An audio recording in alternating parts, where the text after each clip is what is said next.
Hello दोस्तों, नमस्कार। मेरा नाम अनूप मिश्रा है। आपका अपने चैनल लर्न विद हल्का में हार्दिक स्वागत एवं अभिनंदन है। आइए दोस्तों, शुरू करते हैं आज के दिन के शिक्षक जगत से जुड़े समाचार और रोजगार के बारे में। तो ठीक है दोस्तों, आज का पहला समाचार है समान पेंशन योजना वर्ष के अंत तक हो सकती है शुरू। रोजगार की बाध्यता नहीं, योजना का लाभ हर व्यक्ति को मिलेगा। इसके लिए रोजगार की बाध्यता नहीं होगी।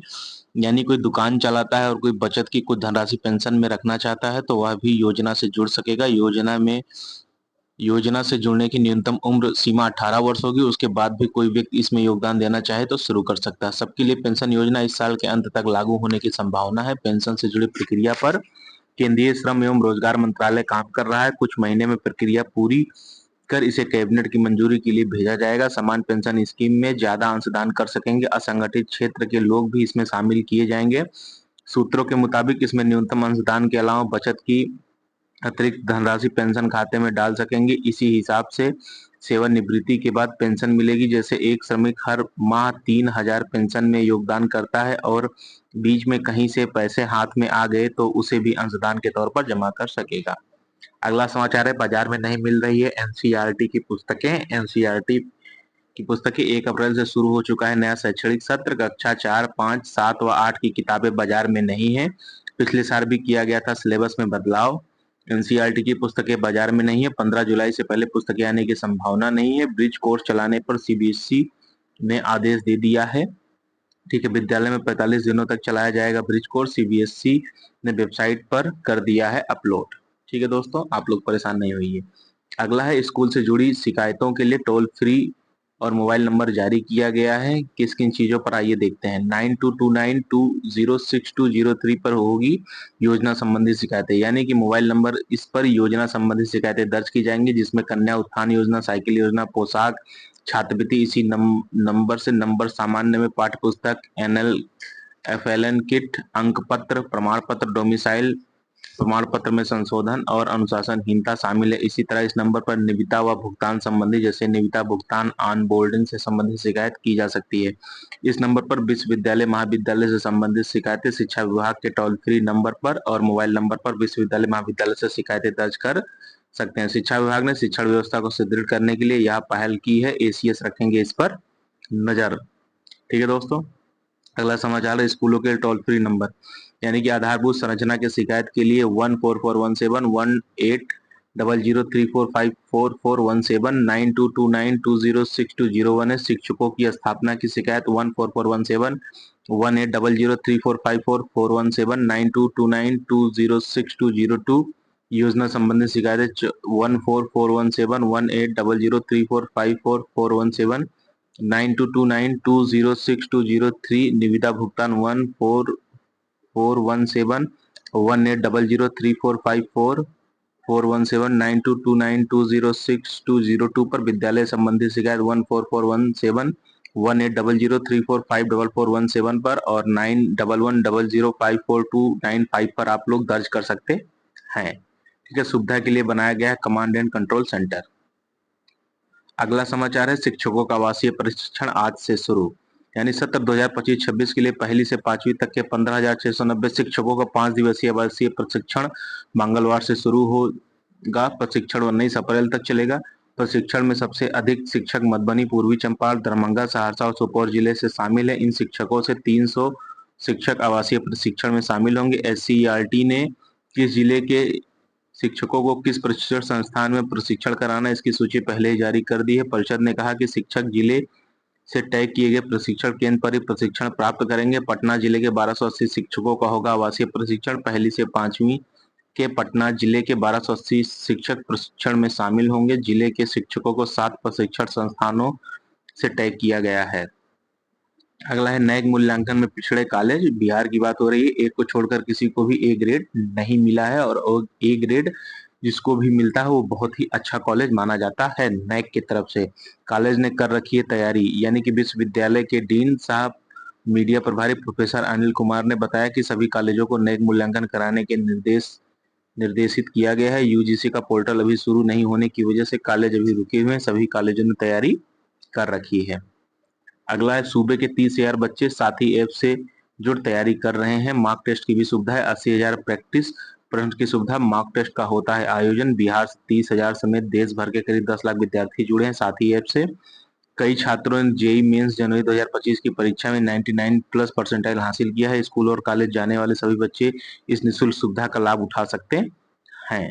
ठीक है दोस्तों, बिहार के लगभग 30,000 विद्यार्थी साथी ऐप से जुड़कर प्रतियोगिता परीक्षा की तैयारी कर रहे हैं। शिक्षा मंत्रालय, भारत सरकार और भारतीय प्रौद्योगिकी संस्थान आईआईटी की संयुक्त पहल पर विद्यार्थियों को निःशुल्क प्रतियोगी परीक्षाओं की तैयारी के लिए चलाए जा रहे साथी पोर्टल का लाभ बिहार के बच्चे भी उठा रहे हैं। आईआईटी कानपुर की ओर से इसे बनाया गया है। अगला है, आज विद्यार्थियों द्वारा तैयारी 3 की ज्वाइन के लिए ईमेल किया जा रहा है। आप लोग भी ईमेल कीजिए, 1 मिनट लगता है मेल करने में। अगर आप पटना नहीं जा सकते तो इतना तो कर ही सकते हैं। अगर इतना भी नहीं कर रहे हैं तो आप अप्रैल में ज्वाइनिंग कैसे होगी?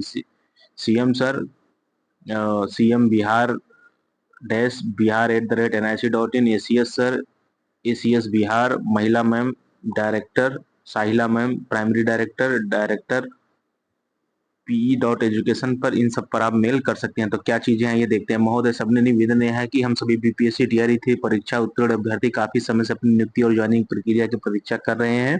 अब तक इस संबंध में कोई स्पष्ट दिशा निर्देश जारी नहीं किए गए, जिससे हम सभी अभ्यर्थी असमंजस और मानसिक तनाव में हैं। फरवरी 2024 में विज्ञापन, मार्च 2024 में एग्जाम कैंसिल, जुलाई 2024 में री एग्जाम हुआ, नवंबर दिसंबर 2024 में रिजल्ट आया, जनवरी 2025 में काउंसलिंग हुई, मार्च 2025 में प्रोविजनल नियुक्ति पत्र मिला। अब तक हम लोग का विद्यालय पदस्थापना नहीं हुआ है। जबकि एसीएस सर ने 9 मार्च को नियुक्ति पत्र वितरण समारोह में ईटीवी भारत मीडिया को संबोधित किया था। बीपीएससी टीआरई 3 उत्तीर्ण सभी शिक्षक अभ्यर्थी मार्च माह विद्यालय प्रतिस्थापना कर लेंगे और 1 अप्रैल से ट्रेनिंग में जाएंगे। इस प्रक्रिया को शीघ्र पूरा करने के लिए आवश्यक कदम उठाए जाए, जिससे हम अपने शिक्षण कार्य को समय पर प्रारंभ कर सके। अतः आपसे अनुरोध है कि कृपया बीपीएससी टीआरई 3 की नियुक्ति प्रक्रिया और ज्वाइनिंग तिथि घोषित करने की कृपा करें। आपकी शीघ्र कार्रवाई से हम सभी अभ्यर्थियों को बहुत बहुत राहत मिलेगा। धन्यवाद भावादिए बीपीएससी टीआरई 3 चयनित अभ्यर्थी।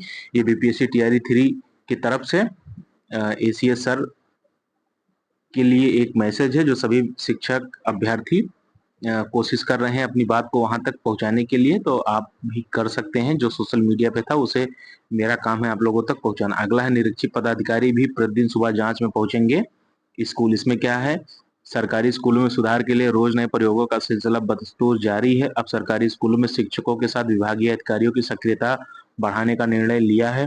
शिक्षा विभाग के निर्देशानुसार हर दिन सुबह 6:30 बजे से अफसर विद्यालयों के निरीक्षण करने जाएंगे। ये निरीक्षी अधिकारी हर दिन की रिपोर्ट अपर मुख्य सचिव को देंगे। निरीक्षण में शिक्षक एवं बच्चों की उपस्थिति, पहली कक्षा में नामांकन, विद्यालय परिसर की साफ सफाई और मध्याह्न भोजन पर खास नजर होगी। निरीक्षण अभियान में प्रत्येक प्रखंड और जिला स्तर के अधिकारी जाएंगे। इनमें जिला शिक्षा पदाधिकारी, जिला कार्यक्रम पदाधिकारी, प्रखंड शिक्षा पदाधिकारी तथा बिहार शिक्षा परियोजना परिषद के अपर जिला कार्यक्रम समन्वय एवं सहायक कार्यक्रम पदाधिकारी होंगे। सभी निरीक्षक पदाधिकारी सुबह 6:30 बजे से पूर्वाह्न 11 बजे तक विद्यालयों का निरीक्षण करेंगे। निरीक्षण रिपोर्ट तय फॉर्मेट में ई शिक्षा कोष पोर्टल पर अपलोड करेंगे। निरीक्षण करने वाले अधिकारी 11 बजे के बाद अपने अपने कार्यालय में कार्यों का निष्पादन करेंगे। कमांड एंड कंट्रोल सेंटर के प्रभारी पदाधिकारी प्रतिदिन अपराह्न में निरीक्षण करने वाले पदाधिकारियों से निरीक्षण आत्मकथन सूची मोबाइल नंबर से प्राप्त कर शिक्षा विभाग के अपर मुख्य सचिव को अवगत कराएंगे। अगला है, आज से पटना जिले के 11 स्कूलों में मिलेगा स्टेट का रिजल्ट, वो भी अदर स्टेट के लिए। दरोगा प्रसाद राय उच्च माध्यमिक विद्यालय गर्दनी बाग में 15 से लेकर 24 अप्रैल तक मिलेगा। कमला नेहरू उच्च माध्यमिक विद्यालय गर्दनी बाग में 15 से लेकर 24 अप्रैल तक। शहीद राजेंद्र प्रसाद सिंह राजकीय उच्च माध्यमिक विद्यालय में 15 से 24 अप्रैल तक। राजकीय उच्च माध्यमिक विद्यालय चिरैया टांड में 15 से 24 अप्रैल तक। या राजकीय बालिका उच्च माध्यमिक विद्यालय राजेंद्र नगर में 15 से 24 अप्रैल तक। सर जीडी पाटिल उच्च माध्यमिक विद्यालय कदम कुआं में 15 से 24 अप्रैल तक। पीएन एंग्लो संस्कृत उच्च माध्यमिक विद्यालय नया टोला में 15 से 24 अप्रैल तक। बीएन कॉलेजिएट उच्च माध्यमिक विद्यालय बांकीपुर में भी मिलेगा। राजकीय बांकीपुर बालिका उच्च माध्यमिक विद्यालय गोलघर में भी मिलेगा। राजकीय बालक उच्च माध्यमिक शास्त्री नगर में भी आपको मिलेगा। केबी सहायक उच्च माध्यमिक विद्यालय शेरुल्लाह शेखपुरा 15 से 17 यहाँ भी आपको मिलेगा।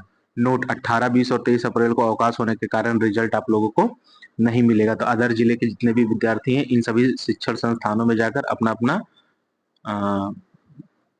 रिजल्ट कार्ड ले सकते हैं, जिसमें लगभग 1.71 लाख अभ्यर्थी सफल हुए हैं। राहत, प्राइमरी शिक्षकों को प्रशिक्षण के अनुसार मिलेगा वेतन का लाभ। हाईकोर्ट के फैसले से 1 लाख से अधिक शिक्षकों को राहत मिली है।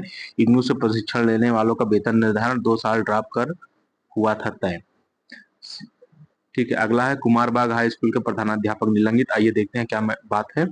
राजकीय उच्चतर माध्यमिक विद्यालय कुमारबाग के प्रभारी प्रधानाध्यापक संजय कुमार सिंह को निलंबित कर दिया गया है। डीपीओ स्थापना ने उन पर वेतन संरक्षण का लाभ नहीं देने और उप विकास आयुक्त सह मुख्य कार्यपालक पदाधिकारी परिषद के आदेश का उल्लंघन करने के आरोप में की है। प्रभारी प्रधानाध्यापक पर लगे आरोप जांच में प्रमाणित पाए गए थे। इसके बाद उप विकास आयुक्त सह मुख्य कार्यपालक पदाधिकारी जिला परिषद के निर्देश के आलोक में कार्रवाई की गई है। इधर प्रभारी प्रधानाध्यापक ने बेटी की शादी का हवाला देकर छुट्टी ले ली है। ठीक है, अगला समाचार है प्रधानाध्यापकों को मिले राजपत्रित पद का दर्जा और शिक्षक को समय पर वेतन की दरकार। इसमें कुछ शिकायतें और सुझाव हैं, आइए देखते हैं जो लोगों की तरफ से किया गया है। इसमें कहा है शिक्षकों के शिक्षण संघ विभिन्न प्रशासनिक जनगणना चुनावी ड्यूटी आदि कार्य भी सौंपे जाने से परेशानी होती है। नवनियुक्त प्रधानाध्यापकों को गैर राजपत्रित श्रेणी में नियुक्त उनके मान सम्मान में कमी है। शिक्षकों को अपेक्षाकृत कम वेतन दिया जा रहा है और समाज में भी उनके प्रति सम्मान की कमी देखने को मिलती है। डिजिटल शिक्षा के युग में भी शिक्षक संसाधनों, प्रशिक्षण की कमी या तकनीकी दक्षता की कमी के कारण पिछड़ जाते हैं। छात्रों में अनुशासन की कमी, शिक्षकों के प्रति सम्मान की भावना में गिरावट व डिजिटलाइजेशन से छात्र भटक रहे हैं। शिक्षकों को समय से वेतन दिया जाए ताकि उन्हें अपने परिवार का भरण पोषण करने में कठिनाई नहीं हो। प्रधानाध्यापक को फिर से राजपत्रित श्रेणी का अधिकारी बनाया जाए, इससे उनका मान सम्मान बढ़ सकेगा। शिक्षकों और प्रधानाध्यापकों को बच्चों को डांट फटकार करने की छूट मिले, इससे अनुशासन बना रहेगा। सरकारी शिक्षकों को भी समय पर प्रमोशन मिलना चाहिए। स्थानांतरण की समस्या का समाधान होना चाहिए। शिक्षकों को समय हाजिरी बनाने का दबाव है, इस व्यवस्था को आसान बनाया जाए।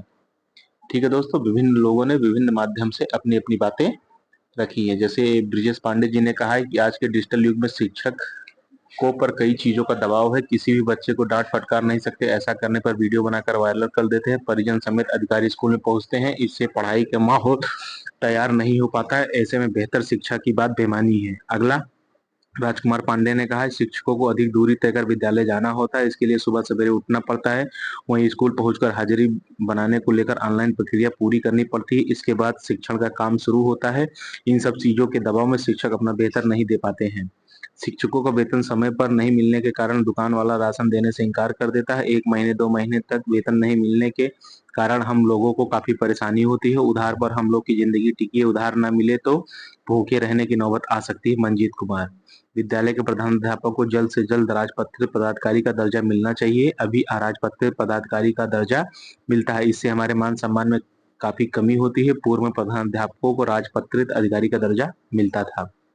ठीक है दोस्तों, अगला है 2 शिक्षकों के बीच मारपीट केस दर्ज। डुमरी कटसारी, 2 शिक्षक आपस में उलझ गए, मामला थाने तक पहुंच गया। उच्चतर माध्यमिक विद्यालय फुलकहाँ के 2 शिक्षक द्वारा एक दूसरे के विरुद्ध श्यामपुर भटहा थाने में प्राथमिकी दर्ज कराई गई है। सहायक शिक्षक हरिमंगल कुमार ने प्रधान शिक्षक विनय चौधरी पर जाति सूचक शब्द बोलकर अपमानित करने एवं मारपीट का आरोप लगाते हुए एफआईआर दर्ज कराई है। दूसरी ओर प्रधान शिक्षक ने कुमार द्वारा विद्यालय संचालन में बाधा डालने, जबरन स्कूल की पंजी घर ले जाने, उसमें छेड़छाड़ करने, जान से मारने की धमकी देने का आरोप लगाया है। पुलिस द्वारा मामला दर्ज कर छानबीन शुरू कर दी गई है।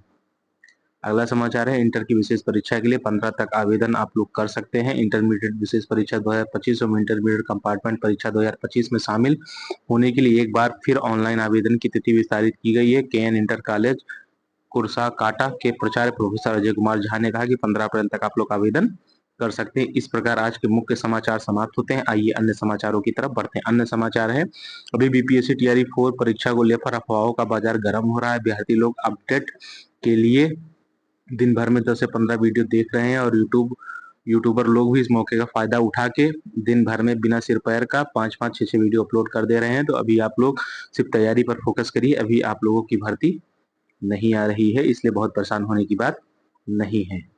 ठीक है। अगला समाचार है बीपीएससी टीआरई 3 का विद्यालय आवंटन लिस्ट जल्दी जारी हो। बीपीएससी टीआरई 3 के शिक्षक साथियों की मांग है। इसके लिए 16 अप्रैल को सचिवालय में ज्ञापन दिया जाएगा। आप सभी से अनुरोध है, अगर आप पटना में हैं या पटना के आसपास है और जाने में सक्षम है तो अवश्य पहुंचिए। 2 PM तक पहुंच जाइए आप लोग। बेली रोड, विकास भवन, न्यू सचिवालय, लैंडमार्क, इको पार्क, पटना। अगला समाचार है बीपीएससी टीआरई 1 टीआरई 2 तथा विशिष्ट शिक्षकों के वेतन भुगतान की स्थिति। अभी अभी कोषागार से प्राप्त जानकारी के अनुसार बीपीएससी टीआरई 1 टीआरई 2 तथा विशिष्ट शिक्षकों का भुगतान आज कर दिए जाने की बात कही गई है। उधर एसएसए प्लस जीओबी के मद से डीए के भुगतान के लिए चेक पर हस्ताक्षर कराकर बैंक को हस्तगत करा दिए जाने की बात कही गई है। इसके बाद भुगतान हो सकेगा। इस संबंध में पुनः जानकारी साझा की जाएगी। धन्यवाद। आपका शेख निजामुद्दीन, जिला अध्यक्ष बीपीएन पीएसएस पश्चिमी चंपारण, सह अध्यक्ष मंडल सदस्य शिक्षा एकता मंच पश्चिमी चंपारण। दिनांक 15 तारीख की बात है। ठीक है दोस्तों, आज के समाचार और मुख्य समाचार समाप्त होते हैं। मेरे द्वारा ऑथेंटिक और सटीक जानकारी पाने के लिए आप लोग मेरे चैनल से जुड़े रहिए और ज्यादा से ज्यादा शिक्षक साथियों को भी चैनल से जोड़िए, जिससे कि सही और सटीक जानकारी आप लोगों को मिल सके। और चैनल को ज्यादा से ज्यादा सब्सक्राइब करिए। ठीक है दोस्तों, जिससे मेरी मेहनत को प्रोत्साहन मिले। अपने से छोटों को प्यार करें, बड़ों का सम्मान करें, अपना व्यक्तित्व इस प्रकार विकसित करें, महिलाएं समाज में सुरक्षित, समानता और सहज महसूस करें। जय हिंद, जय भारत, जय बिहार, जय श्री राम।